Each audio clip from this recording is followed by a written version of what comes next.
importante, Daniel, y te agradezco por eso, te agradezco como mujer en la defensa de la interrupción voluntaria del embarazo, un proyecto bueno, que finalmente no salió, pero sí fue aprobado, tuvo media sanción en diputados.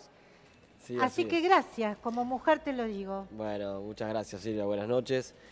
Sí, la verdad que fue un proceso muy interesante el del debate sobre la legalización del aborto, más allá de que finalmente no se haya convertido en ley, pero creo que en general el balance es muy positivo. Primero porque pudimos visibilizar un Así tema que es. estaba oculto y hoy es un tema de conversación, no solamente en la opinión pública, en las familias. Vimos a miles y miles de jóvenes movilizarse justamente para acompañar este proceso y además desde el Congreso pudimos mostrar un debate con mucha seriedad, con mucha profundidad, sobre todo el que dimos en Así la es. Cámara de Diputados, y creo que desde ese lugar mostramos otra imagen del Congreso, que quizá en el día de ayer no fue tan así, Ayer no pasó lo mismo. pero bueno, me Contanos tu parece experiencia que fue ayer. importante. Sí, fue muy importante. Contanos ayer qué pasó. ¿Es una victoria para el gobierno? ¿Esperaban más votos? ¿Esperaban menos? Sí, es una victoria yo creo que es una victoria para el gobierno, claramente, y creo que también, en definitiva, es una buena noticia para la Argentina. Una victoria para el gobierno porque en un contexto difícil, en un año preelectoral, ya muy cerca del año electoral, que es el año que viene, que hayamos logrado aprobar el presupuesto con el acompañamiento de varios bloques de la oposición, con un margen importante de votos, 35 votos de diferencia, creo Fue que 138 a a... 103. Claro, una Eh, diferencia Así importante. es. Me parece que es una diferencia importante. Además, en definitiva, el rechazo solamente sumó 100 votos, lo cual demuestra que, en definitiva, todavía, por suerte, hay muchos legisladores que entienden de que uno puede ser opositor, tener una visión distinta a la del oficialismo, pero que hay otras maneras de diferenciarse, y no en la cuestión del presupuesto, que es un tema muy importante no solamente para el funcionamiento del Estado, ¿no? El Estado necesita de alguna manera tener un presupuesto cada año, y además porque en este contexto de una situación económica difícil, muy volátil, con mucha vulnerabilidad, no tener presupuesto no es el fin de nada, pero claramente hubiera sido echar más nafta al fuego. Por lo tanto creo que tuvieron mucha responsabilidad esos bloques, que no solamente los que votaron acompañándonos, sino también muchos de los que se abstuvieron, o también muchos de los que nos dieron el quórum para poder iniciar la sesión, Claro, ¿no? los que estuvieron sentados, ¿no es Así cierto? es. Porque, por ejemplo, el Frente Renovador, un caso típico, Graciela Camaño, fue muy crítica, fue durísima. Sin embargo, se quedó hasta que se votó todo. Es decir, es una actitud distinta a la actitud, por ejemplo, no sé, de Unidad Ciudadana, del Frente para la Victoria, que se fueron ofendidos. ¿Por qué se fueron ofendidos? ¿Hubo algún acuerdo que no se respetó? No, no, de ninguna manera. La verdad que el Frente para la Victoria estaba claro que ellos no querían sesionar. Esto lo vimos claramente desde el inicio. Cuando vieron una situación de violencia que era preocupante, que estaba ocurriendo afuera, pretendieron suspender la sesión y pararla.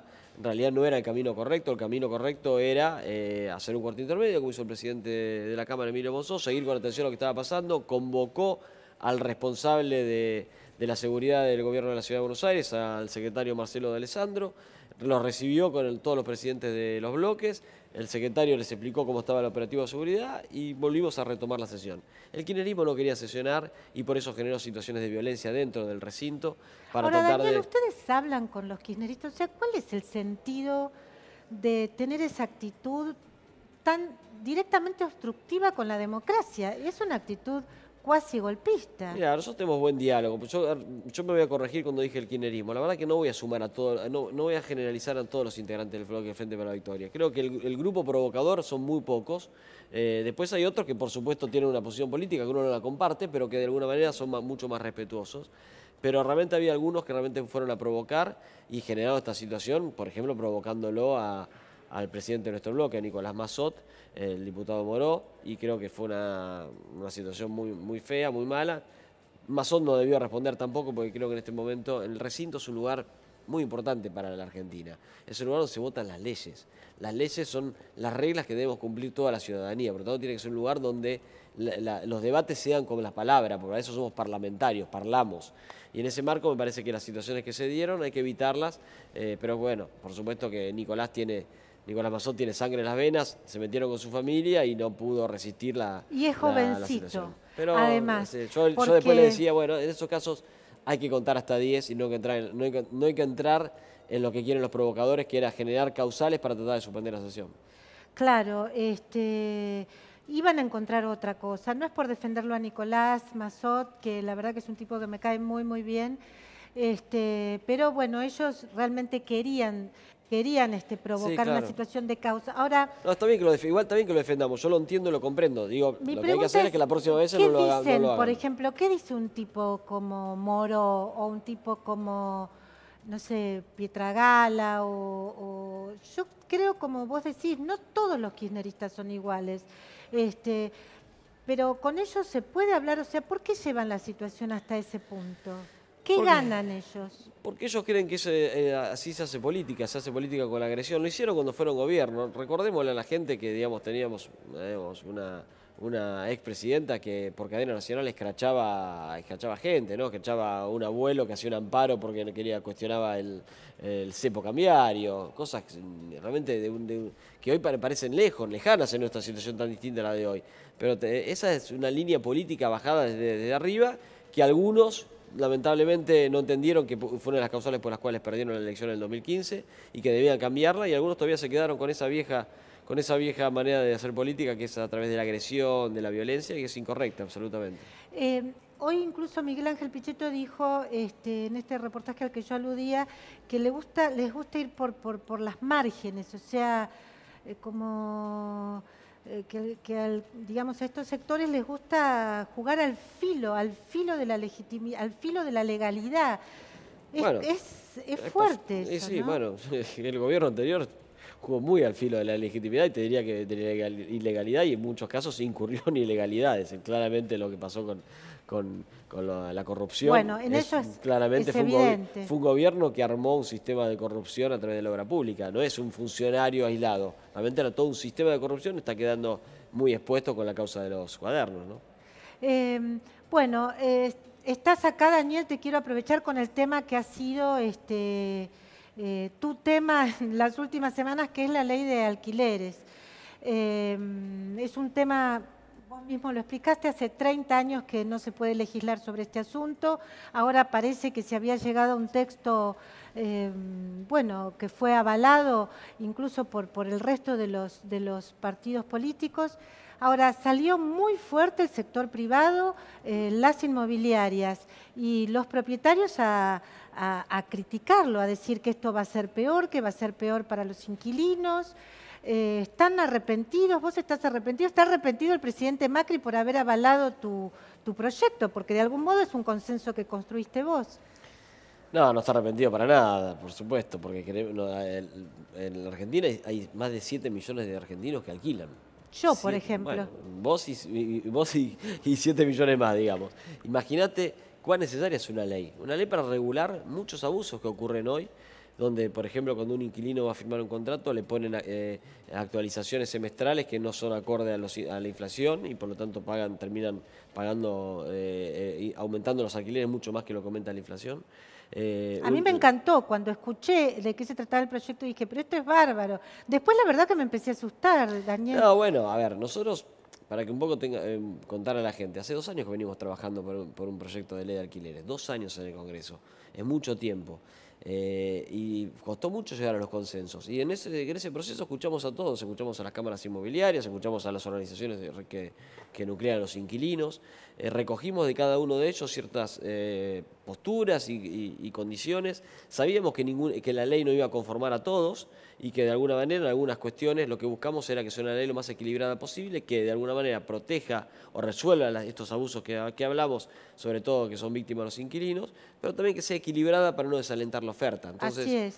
En el proyecto que terminamos consensuando, que tomó la base de 2 proyectos, uno que venía con media sanción del Senado y un proyecto presentado por mí, por ejemplo, que venía con media sanción del Senado, establecía que la actualización tenía que ser en forma anual, es decir, establecía que condenaba de alguna manera, obligaba al propietario a que el alquiler que pactó con el inquilino se actualice una vez al año. Un despropósito en un contexto de inflación de 2 dígitos, estás obligando a que el inquilino pierda mucho dinero, el propietario se le desvalorice mucho su canon locativo.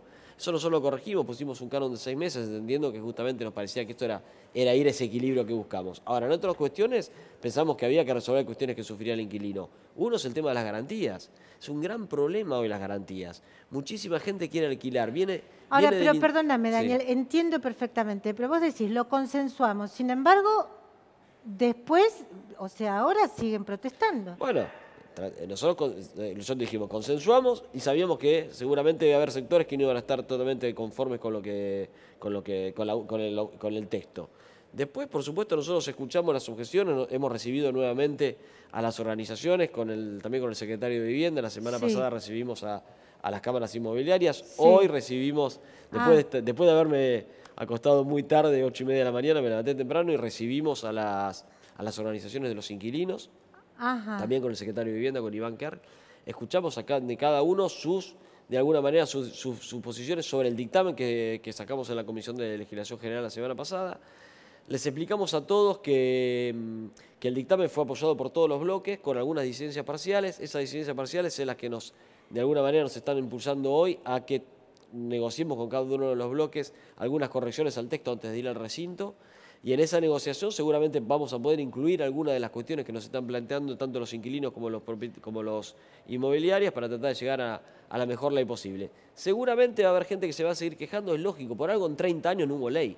Seguramente va a haber gente que no se va a sentir conforme, pero está claro de que se necesita una ley. Eso es lo primero que está claro y eso coinciden todos los bloques políticos en el Congreso de que tiene que haber una ley. Está claro que la ley se necesita. Sí, porque hay mucho abuso. Sí, porque además ocurren estas cosas, esto que te digo, las garantías se transforman en un obstáculo para la gente alquile.